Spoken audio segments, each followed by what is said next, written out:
The topic before this House is that atheists are wrong. The first speaker for the affirmative is the Most Reverend Peter Jensen. He's joined by Dr. Tracy Rowland.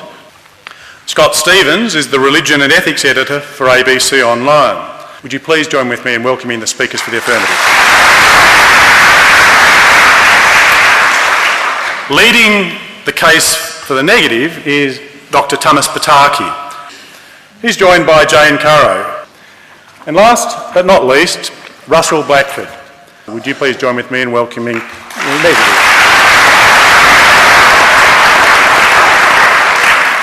I now call upon the Most Reverend Peter Jensen to address this House with the opening arguments in the affirmative for the proposition that atheists are wrong.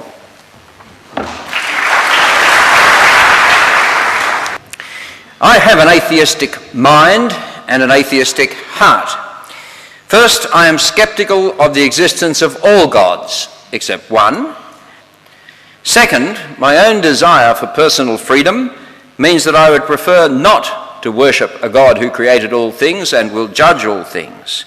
In talking about God, neutrality is impossible, too much is at stake. My problem with many contemporary atheists is that they seem to me like flat earthers.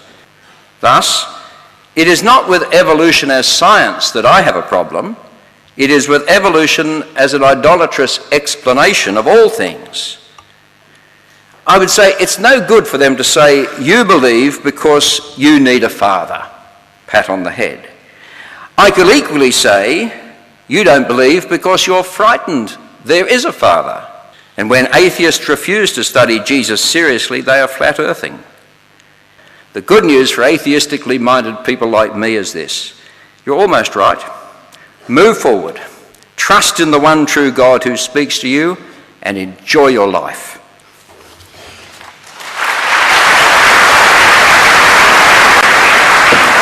Thomas Pataki. I've been listening fairly carefully to the Archbishop's homily. When it is claimed that some entity exists, the onus is on the claimant to provide evidence or arguments for the entity's existence. That's a basic postulate without which we could not reason.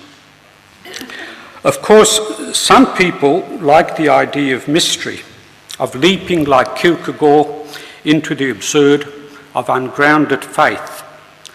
But then a consequence of this attitude to God, a being about which we know less than about anything, is that invoking it explains nothing.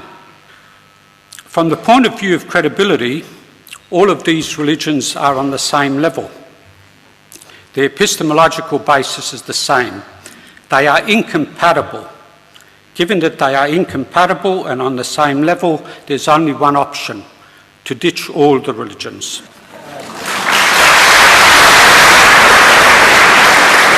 Tracy Rowland.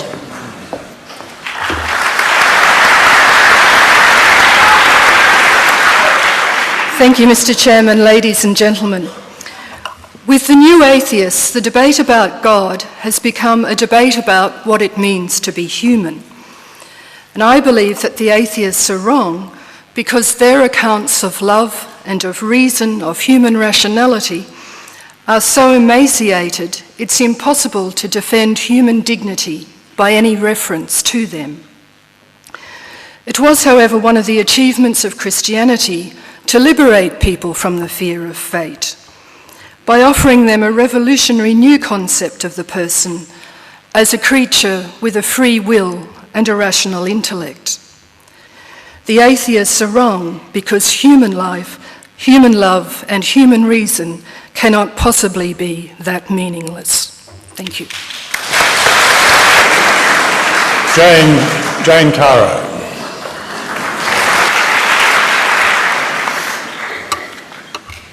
The prima facie evidence that all gods are man-made is, of course, their treatment of women.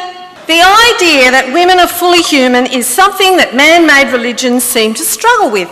Convenient Fortunately for the blokes who invented them, gods of all kinds are entirely happy to see one half of humanity held in subjection to the other half. In theocracies, we still watch gods deny women and girls the right to work, travel, drive, get access to healthcare, or even walk the streets unaccompanied. Women's lives only began to improve in the West when feminism emerged, thanks to the secular Enlightenment. To be fair, as women have made gains in the secular and developed world, many religious believers and leaders have changed their opinions and been persuaded about the universal benefit of female equality and opportunity. However, it is no coincidence that societies where women enjoy high levels of personal freedom are the richest and most stable in the world. We now understand that when you educate women and girls, the benefits accrue to the entire family. The fact that gods and women appear to be so firmly in opposite corners is yet another indication to me that gods are all about men. For me, however, it is not just the gross history of religion's treatment of women that informs my atheism. After all, why hasn't the Dalai Lama ever been reincarnated as a girl? Scott Stevens. Good evening.